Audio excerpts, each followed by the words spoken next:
बिस्मिल्लाहिर्रहमानिर्रहीम, अस्सलाम वालेकुम। मैं हूं करामत मुग़ल और मेरे साथ हैं सईद बलोच साहब, और सईद बलोच साहब का ही ये यूट्यूब चैनल है। सईद बलोच साहब, आज आपने ऑफिशियल नहीं कहा साहब। मैंने खुद नहीं कहा, मैंने कहा अब ये हर मरतबा टोक देते हैं तो फिर आगे फ़्लो जो होता है ना वो बंदा कहता है कि अब बात किधर जाए। शहर इक़्तिदार के जो सहाफ़ी हैं, जो मोस्टली समझे जाते हैं कि नून लीग या पीपल्स पार्टी के हैं, मोहम्मद मालिक साहब हैं, नुसरत जावेद साहब हैं और भी बहुत से, हामिद मीर साहब के तो आज तक लोगों को समझ नहीं आती वो जाते किस साइड पे हैं। सब ने कहना शुरू कर दिया कि नून लीग के पास ऐसा ना तो बयानिया है, ना ही कार्ड्स पर कुछ चीज़ है कि वो आएँ तो पाकिस्तानी अवाम जो है उन्होंने हाथों हाथ उनका बयानिया बिके और वोट बैंक उनका बढ़े। मोहम्मद मालिक साहब ने कल एक शो में कहा है, उन्होंने कहा है कि अगर नून लीग ने से एक तो सियासत जो है ना सीखनी है तो इमरान खान से होनी चाहिए। इमरान खान क्या कर रहे हैं? इमरान खान है इस वक्त जेल में, और पाकिस्तान की सियासत का ये बहुत बड़ा एज है कि जो लीडर, सियासी लीडर जेल में होता है ना, उसका वोट बैंक बढ़ता है। वो क्या ये बयानियाँ बनाने की इस वक्त नून लीग को कोई ज़रूरत है कि वो जो 2017 में पाकिस्तान था वो बहुत तरक्की करता पाकिस्तान था, जो इमरान खान के पास पाकिस्तान था उसने पाकिस्तान का बेड़ा गर्क कर दिया। इमरान खान ख़ुद इस वक्त जेल में है, 16 माह उनके भाई की हुकूमत रही, नवाज शरीफ साहब की। नवाज शरीफ के जाने के बाद 1 साल शाहिद खान अब्बासी इस मुल्क के वज़ीर आज़म रहे, उनकी मेमोरी से गायब है। सिर्फ ये ज़हन में है कि जो 3.5 साल इमरान खान ने गुजारे, बयानिया क्या इस वक्त बिकेगा मार्केट में, इमरान खान का या नवाज शरीफ को? कोई डाउट है लोगों में। बहुत शुक्रिया करामत मुग़ल साहब। देखें, मैं आपको एक चीज़ बताऊं, आपने बात की ना कि वोट बैंक सिर्फ उसी का बढ़ता है जो जेल में होता है। ये मोहम्मद मालिक साहब ने, ये मोहम्मद मालिक साहब का तजिया बिल्कुल गलत है। अच्छा, उसकी वजह क्या है? 2018 के जब इंतखाबात हुए थे, नवाज शरीफ साहब उससे पहले जेल में थे, नून लीग का वोट बैंक बढ़ा, कुछ फ़ायदा तो हुआ ना उन्हें? सर क्या फ़ायदा? सर फ़ायदा जितनी उनको सर ये तो आरटीएस बिठाने का कमाल है ना। सारे उन्होंने 5 साल प्रोपेगेंडा भी उन्होंने किया। सर आप भी पिए, मैं भी पीऊँगा। अच्छा, ये 5 साल प्रोपेगेंडा उन्होंने किया है।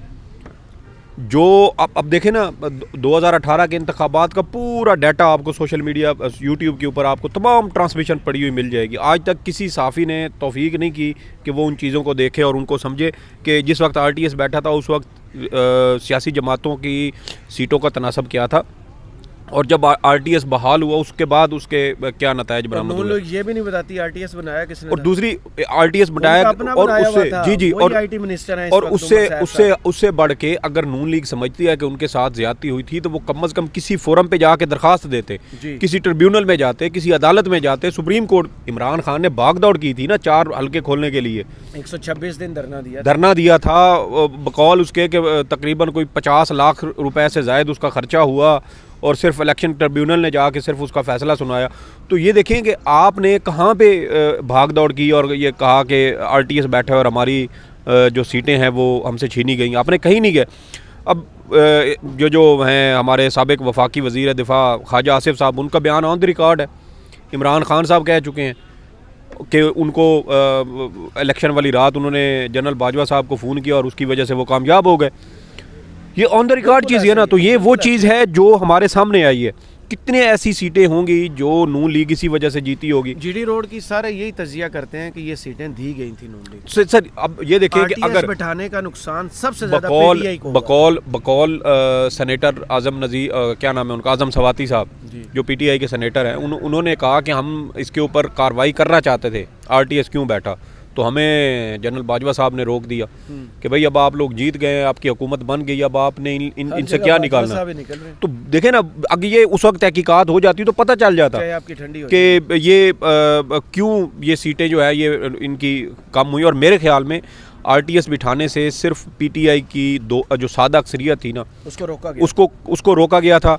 बसूरत दीगर पीटीआई पूरे 5 साल बगैर किसी सहारे के वो गुजार गए। एमक्यूएम से ना इमरान खान के टकने बांधे जाते काफ लीग। तो यही बात है, इनको अपाहज करके इनकी हुकूमत दी गई। और वो देखे ना कि वो कहते हैं कि हमें बजट पास कराने के लिए भी अपने जो इत्तेहादी थे उनसे ब्लैकमेल होना पड़ता था। बाप वालों ने ब्लैकमेल किया, एमक्यूएम ने किया, काफ लीग ने किया। मुझे आइडिया होता ये होगा ना तो मैं हुकूमत बनाती ही ना, मैं दोबारा इलेक्शन में चला जाता। तो यही वो चीज़ें। और जो मालिक साहब कह रहे हैं ना कि आप जेल में जाएंगे तो आपका वोट बैंक बढ़ेगा, तो ये गलत बात कर रहे हैं। जो चीज़ इमरान खान और नवाज शरीफ साहब को डिफ्रेंशिएट कर रही है, अलग कर रही है, वो उनका पाकिस्तान के अंदर मौजूद रहना है। बिल्कुल ऐसे ही है। सख्त से सख्त हालात को फेस करना, कोर्ट्स को फेस करना, कोर्ट्स को, अदालतों को, जेली मुकदमात को, कातलाना हमलों को, धमकियों को, हेलीकॉप्टर ख़राब होने को, ये सारी वो चीज़ें हैं जो इमरान खान ने यहाँ पंजाब में बैठकर, पंजाब का दिल कहा जाता है लाहौर को, और लाहौर का दिल बनता है आपका ये जमान पार्क और ये वाला सारा एरिया, तो मॉडल टाउन, तो वो वहाँ लाहौर के दिल में, पंजाब के दिल में लाहौर और लाहौर के दिल में जमान पार्क, वो वहाँ पे बैठा रहा अपने लोगों के दरमियान।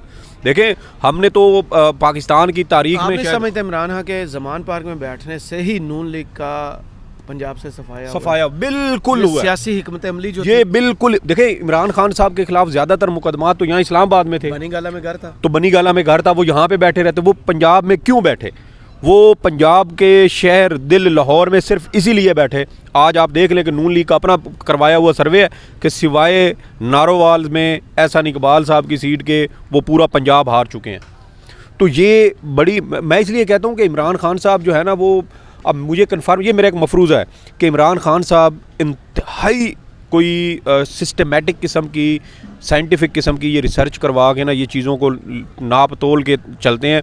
ये अंधेरे में तीर, मेरा नहीं ख्याल कि इमरान खान साहब अंधेरे में तीर मारते होंगे। लाहौर में रहने की वजह से, जमान पार्क में, ये तो बकवास करते हैं, इनको जो मुखालफीन है, अल्लाह इनको हिदायत दे, जिस तरह की बकवासियात और मुग़लज़ात ये बकते रहे हैं वहाँ पे औरतों बच्चों के हवाले से। वहाँ जमान पार्क में आपको बलूचिस्तान का काकड़ भी मिलता था, वहाँ का बलोच भी आपको जमान पार्क में मिलता था, ये शिरानी, ठीक है, ये आपको फाटा के हमारे नौजवान मिलते थे, केपी से लोग सारे मिलते थे, जीबी के लोग मिलते थे, पंजाब से मिलते थे, सिंध से मिलते थे। ये सारे कौन थे? पराठे बना रहा होता था, खाना बना रहा होता था। सर, जब 8 मार्च का ऑपरेशन शुरू हुआ था ना इमरान खान साहब की गिरफ्तारी के हवाले से, तो वहाँ पे जो पड़ोसी ख़वातीन थी, वो उनको पराठे खिला रही हैं। किनको? बलूचिस्तान से आया हुआ एक नौजवान जिसके ना वहाँ पे माँ है, ना बाप है, ना भाई है, ना कुछ, सिर्फ पीटीआई का एक लिंक है।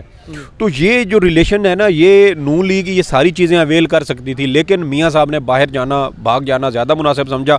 और आज उसी वजह से देखें, लीडर लोग ये नहीं देखते कि अब इमरान खान ने कितने लोगों के घरों में राशन पहुँचाया है, महंगाई नहीं पहुँचा सका, हालात ऐसे है, नहीं कर सकता, लेकिन लोग किस वजह से उसके साथ हैं?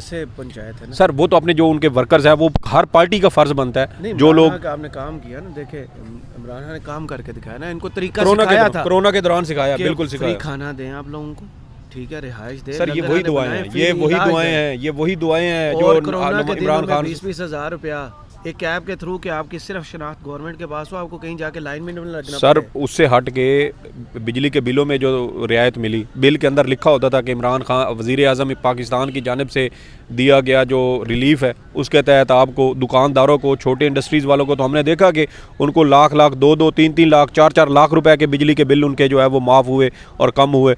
और जो घरेलू लोग, हम जो हमारे बिल आते तो उसमें लिखा होता था कि आपका इस महीने का 4,000-5,000 रुपये बिल से वो आपको मुस्तस्ना आपको किया गया है जी, क्योंकि प्राइम मिनिस्टर साहब ने जो फ़ंड एलोकेट किए वहाँ से आपको ये पैसे आपको भी ट्रांसफ़र हुए।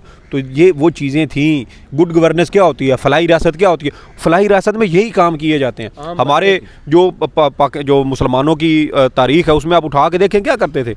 लोगों के घरों में राशन पहुंचाया जाता था, गरीबों को रोज़गार या उनको राशन दिया जाता था, बेवा औरतें होती थी तो उनको इसी तरीके से माली मुआवनत की जाती थी, सराय बनाए जाते थे ताकि कोई आमदोरफ्त, कोई रास्ते से गुजर रहा है, किसी को मुसाफिर, तो किसी को रात गुजारनी है तो वो सराय में गुजार सके, जो जिनको कुछ नहीं मिलता था उनको सदका खैरात। तो ये सारा जो हो रहा था, ये क्या था? मुफ्त इलाज की सहूलत औरतों। और वो देखें, इमरान खान ने मुर्गी, अंडे और वो कट्टा बच्चा स्कीम शुरू की तो लोगों ने मजाक उड़ाया। क्या ये इसी पीडीएम ने बाद में आके वो सारी स्कीमें अपना थूका हुआ नहीं चाटा? इन्होंने सारा चाटा है। मतलब कहने का ये है कि नवाज शरीफ साहब अब ये समझते हैं ना कि वो आएंगे और अब जुल्म देखें, मतलब जुल्म भी छोड़ें, मैं कहता हूँ कि नलायकी और नहली और बेवकूफ़ी देखें कि अभी भी नून लीग वाले ये कहते हैं कि मियाँ साहब आएंगे तो वो जेल नहीं जाएंगे। मतलब कि जो चले हम कहते हैं कि मालिक साहब वाली बात पे वहीं से तरक्की शुरू की, जहाँ रुकेगा। तब हम यूरोप में शुमाल होते थे, G20 में थे, G7 में थे, सर देखें हम यार, कोई एक चीज़ तो बताएं। तब भी डिफ़ॉल्ट का खतरा था, FATF में आप थे, ग्रोथ और आप की फारक थी, डॉलर उस तरह था, पेट्रोल महंगा था, क्या चीज़ ऐसी सर थी जो आप कह रहे हैं? नून लीग जो लैंड माइंस बिछा के गई थी ना कि डॉलर को इन्होंने प्लान करके गए थे कि जी, आगे जी। इमरान खान की हुकूमत आ रही है। जी जी, इन्होंने डॉलर को मसनूई तरीके से कंट्रोल किया, पेट्रोल की कीमतें इन्होंने इसी तरीके से रोकी। अब ये तो ऑन द रिकॉर्ड चीज़ें हैं ना कि नून लीग ने 5 साल में 700 अरब रुपया सिर्फ इस बात के ऊपर खर्च किया कि इन्होंने डॉलर की कीमत मसनूई तरीके से कंट्रोल करके रखनी है। तो वो जब ये चले गए, निगरान हुकूमत आई, अब उनके पास तो ये सारी चीज़ें पैसा था नहीं कि वो इस तरीके से झोंकते रहते और डॉलर स्टेबल रहता। जब PTI की हुकूमत आई, जब इनकी काबीना बनी और सारा प्रोसेस शुरू हुआ, उस वक्त आपका डॉलर 135 रुपये से ऊपर था। ये कहते हैं ना कि हम तो 100-105 पे छोड़ के गए, तो 135 रुपये पे कौन लेके गए? PTI के दौर में अगर आप कैलकुलेट करें 3.5 साल में, तो तकरीबन कोई बनता है 20 से 35 रुपये का इजाफा हुआ है, इससे ज़्यादा नहीं हुआ। दरमियान में आप देखें कि 2020 के आखिर में डॉलर को 154 रुपये तक भी लाया गया। तो ये वो चीज़ें हैं जो ये करते हैं, जो इमरान खान को और नवाज शरीफ साहब को डिफ्रेंशिएट करते हैं। वो जेल में है। आप नवाज शरीफ साहब ने वापस आना है, बंदे इकट्ठे नहीं हो रहे, पैसे लगा के भी इकट्ठे नहीं हो रहे। 5-5 हज़ार रुपए की ऑफर्स आ रही हैं, फ़ी बंदे को दें, शनाख्ती कार्ड लें, ऐप बनाएं, उस ऐप के अंदर उनके नाम दर्ज करें कि पता चले कि बंदा आया या नहीं है। ये डर खौफ है, इसकी वजह क्या है? और दूसरी जानिब इमरान खान जेल में है, ज़िमनी इलेक्शन जीत रहा है, अवाम अपने तौर पर बाहर निकलती है और यहाँ रियासत उनको निकलने नहीं देती। अगर एक दिन आप आज़ादी दे देना कि PTI वालों ने जितना इमरान खान कोशिश किया करक में, लेकिन उसको पुलिस ने दबा दिया ना, निकले ना बाहर। तो अगर एक दिन आप दे दें, अगर ना वो 10 अप्रैल की रात को जो रिकॉर्ड टूटे, तो फिर आप जो कहिएगा मैं जुर्माना भरूंगा। चले, आपसे जुर्माने की तवक्को तो नहीं है, लेकिन चले, अवाम को अपना फैसला खुद करना चाहिए, अवाम को अपना फैसला खुद करना चाहिए। बिल्कुल। बहुत शुक्रिया सईद बलोच साहब, आपके तज़िये का कमेंट्स में ज़रूर बताइएगा। मेरे होस्ट थे, वो लाइन बोली थी। चले कमेंट्स बॉक्स में ज़रूर बताइएगा वीडियो आपको कैसी लगी। इजाज़त दीजिए, अल्लाह हाफिज़।